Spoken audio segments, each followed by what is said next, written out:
Hello everyone, and welcome to my next video for Dissidia Final Fantasy Opera Omnia, in which I am going to be going through the Crevasse beta event, which is the global, I think it's actually a global exclusive event that's released as part of the 4th anniversary for Opera Omnia for the global version. So it's not a global first in this case, it is actually global exclusive. To my knowledge, the Japanese version still doesn't have anything like the Abyss events that we have, and Crevasse is kind of like an evolution of Abyss.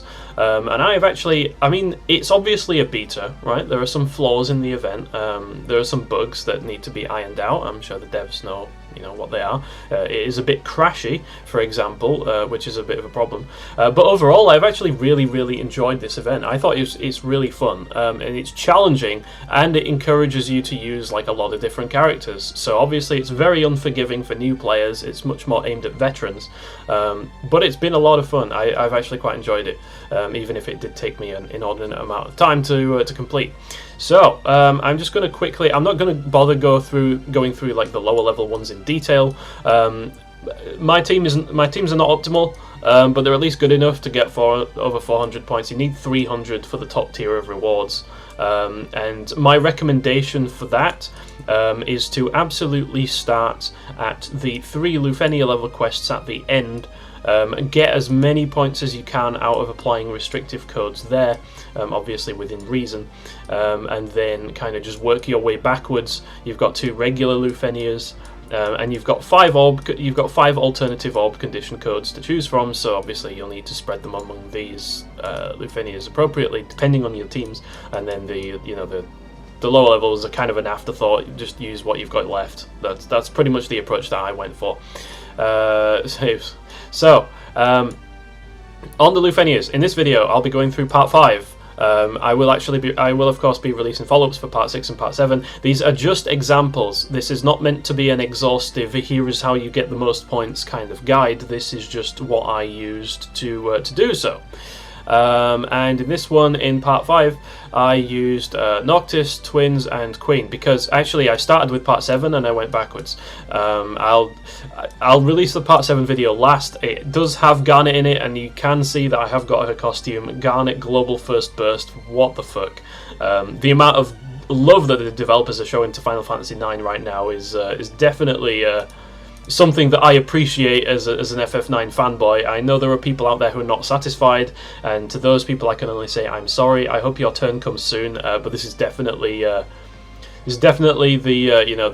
ideal for people like myself who absolutely adore FF9. So for this quest, we have the CPU bosses. Now, Garnet is kind of the obvious choice for this one because you need to deal a lot of AoE damage, and she just makes things a hell of a lot simpler by being present. But we don't have Garnet because I used her on the last tier because I was sick and tired of the bosses receiving absolutely 0 fucking bravery damage. I swear, only my level 90 characters can actually damage those fucking things. Everyone else kind of doesn't really have a chance. Using Zack's fucking chain slash on them is just... I don't want to talk about it. Anyway, on this quest, so we face the CPU enemies. This thing is, of course, as annoying as it always is. We've got the fucking healing node on the left. Well, the attack node in the preview, but in the actual quest it's the healing node, the defense node, and it is really fucking cancerous. So of course with this team, the codes that I went with would have been no, it's not 2 black crystal, it's two white crystal characters because we've got Queen and Twins, and then 1 black crystal character for Noctis, and then we've got 2 swords for Noct and Queen, and then we've got 1 unique. So if you take a look at the codes that we're able to choose from, of course, the restrictions, once you use these up in a stage, they will not be available on any of the other stages. So it's kind of like a puzzle piece, and obviously the higher level quests have higher point multipliers. So you've got to pick and choose all of your strongest restrictions for the highest level content, and then work your way backwards to get over 300 points. That's the approach I used anyway. You may notice that there are triple weapon comps and triple crystal color comps. There are only 3 of each available. I was able to use triple green staff because Garnet is busted, and I also used a triple yellow sword, but the triple blue greatsword is another one, but my Vayne doesn't have his burst plus, so he's not doing it for me. So I went in with this team instead. And then my orb condition on here was the only one left remaining, which is of course to inflict break on the count target. I went with the break on this one because I wasn't using Vayne. Like, it would originally have been Vayne's condition, and of course I probably would have taken Vayne to the moths instead of this one. But this is what we're doing. So I've got Oren for the melee Imperil, I've got Fran for the ranged Imperil, and I've got Jack for a little bit of extra damage. And of course, because we only have Queen as solo support here, I need Ifrit to put in that work so that we're actually able to deal damage. Now, Noctis does have his level 1 ultimate weapon. Like, it's just a basic bitch sword UT that I crafted. I'm not investing in it beyond that. I was originally going to go all in on great swords because I wanted Gilgamesh and Zack to hit like trucks, but now that Garnet's here, I seriously think I'm going to max out staff. So I'm going to have some fun with Garnet, maybe Strago, maybe Aiko, maybe Vivi, but definitely Garnet. She is insane. I'll talk about her later, but I'm very happy with both with the release and the performance. So with that being said, let's dive into the first Crevasse Part 5 of this team, see how we do. It's kind of annoying, and it does rely in this team a little bit on the start order, and I still have my Star Wars credits. I apologise in advance, just try and ignore them. Okay, so this is not great. I'm gonna spam restarts here until Noctis goes first, because I want him to be able to use his LD. It makes things a hell of a lot easier.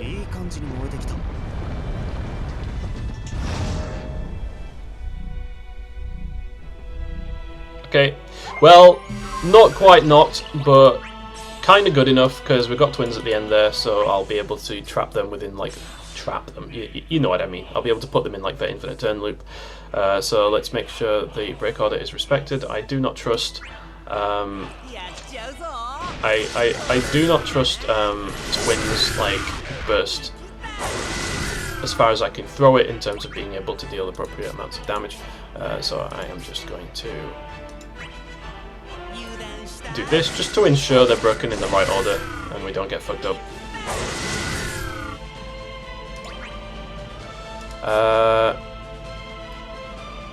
Now then, do I actually go in with Blossom Storm Plus here? Because this only lasts for like 6 turns. So I might actually delay that a little bit. I might use that like next turn, right? Let me just get all of my debuffs and stuff up first.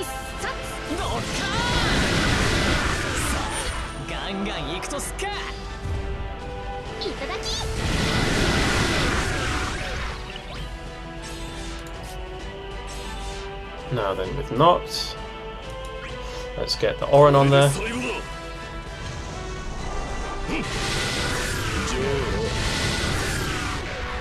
Good shit. I'm going to set Warp Advance.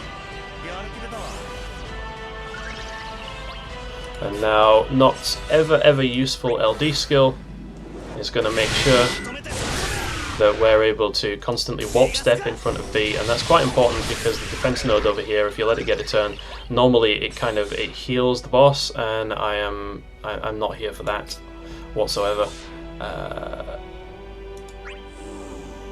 Let's get Fran's debuffs up.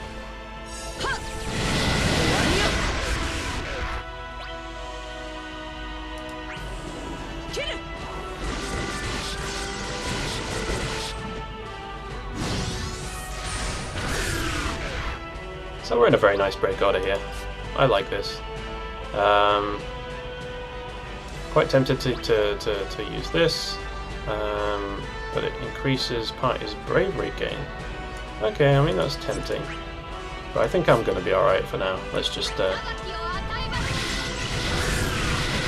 it simple. So now I'm absolutely going to get up Twins Burst.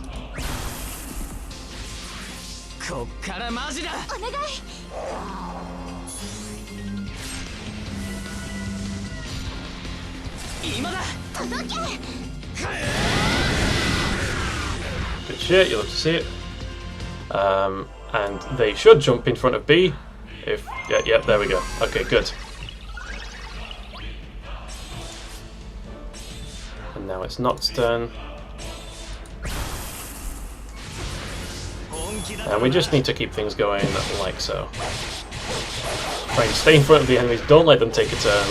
Like, taking a turn is not only optional, it is also heavily discouraged for these things because, well, I tried that before and it doesn't go very well, okay? It just doesn't. Just keep all our attention focused on B over here. I'm actually just gonna use fucking speed rush thrust here. Single target damage. Since of course the twins burst effect is more powerful the more targets exist at any given time, so we don't want to kill these things too soon because this thing will not only will we lose the twins effect, but this thing also cleanses when the things on the side die, so we want to try and keep them alive. But at the same time we also want to do damage, so that necessitates using Mega Flare because it is just that much stronger than everything else that they have to use.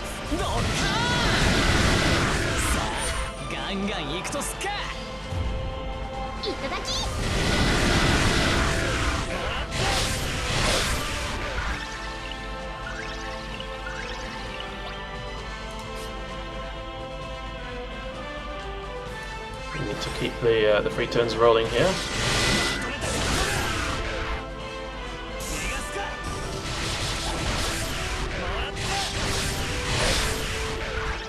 Okay, well that's a little bit of a problem.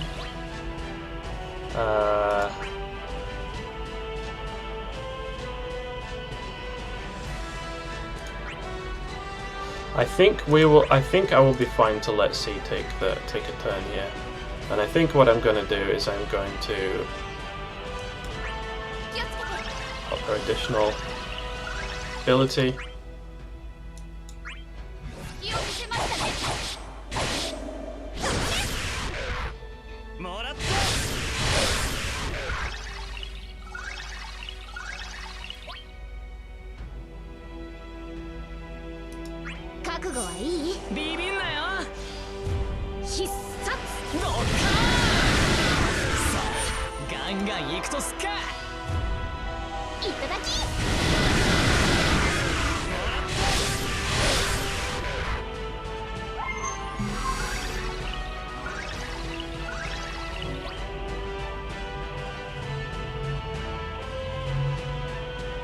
Okay, so here is where I am going to go into my burst on this thing.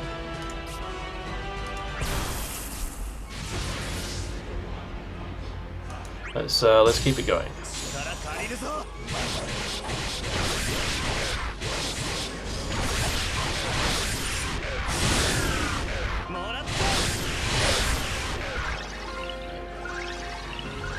On this I'm going to be using my free skill on the Warp Strike Plus because we need single target damage as much as we can possibly get.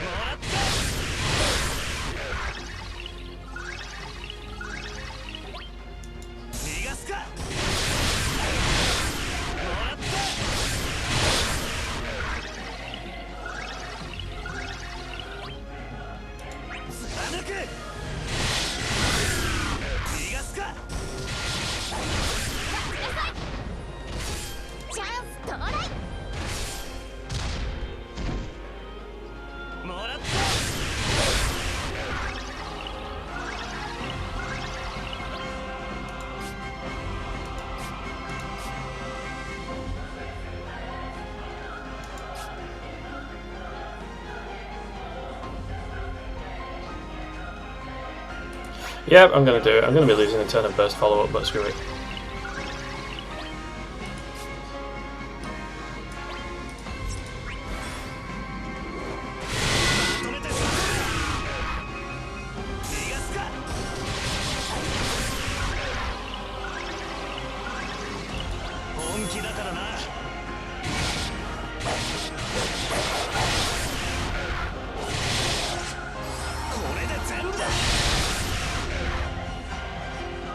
Go.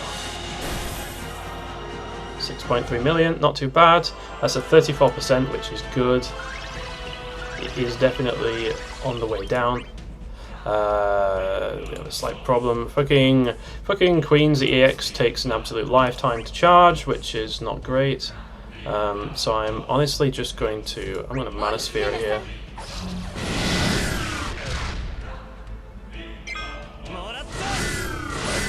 So that kind of sucks, because we are dealing unequal damage. Then I can do this. I'm going to aim to go into summon soon. At least Queen won't die from whatever the hell Z is about to do.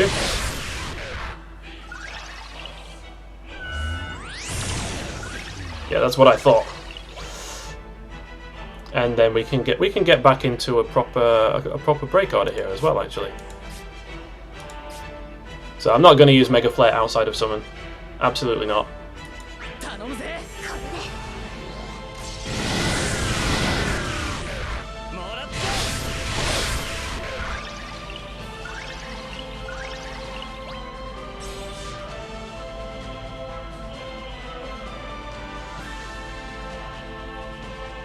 Let's keep this going.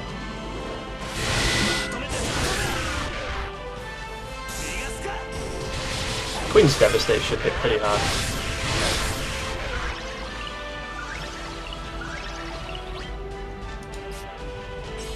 I love that golden colour on the text, the level 90 abilities. You can easily tell what they are with that.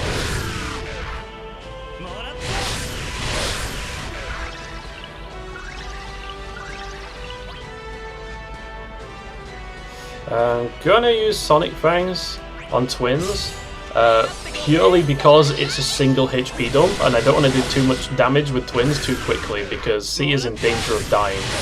So I'm just trying to do as much focus damage as I can right now. Oh yeah, absolutely.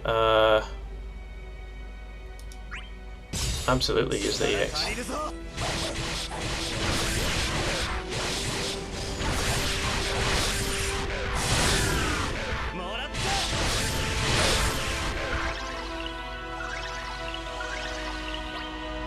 You know, I think we should be able to finish things off pretty nicely here, so I'm just going to go into summon right now.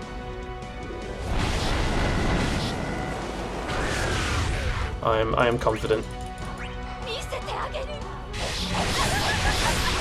E3 at level 40 is just absolutely insane. I don't know how much like HP damage cap up it is. I think it's something like... Is it like 30% or something? Like that the Hellfire buff gives you? Like it doesn't tell you, but you can... you definitely can tell. Like this summon phase is just nuts.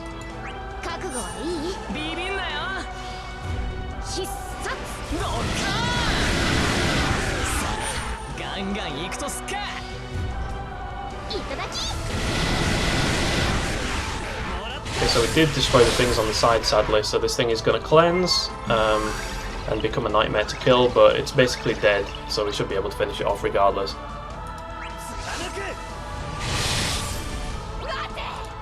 Oh my god! Wow, Berserk Queen sounds crazy during the launch prompt, what the fuck? Okay, well there we go. That's going to be the second easiest due to the team that I used. Noctis at level 90 is just about as much fun as he has ever been in this game. Like, he is one hell of an insane turn cheater, and he can definitely make your life easier if you can keep the orb under control. Of course, there are some orbs where you need the enemies to take turns. Thankfully, none of these are any of them. You can stay in front of the enemies. Look, my queen doesn't even have any artifacts, and she's still putting out the numbers. You love to see it. So that's going to be my video for the part 5 with the team that I used. Thanks everyone for watching, and until the next time, take care and goodbye.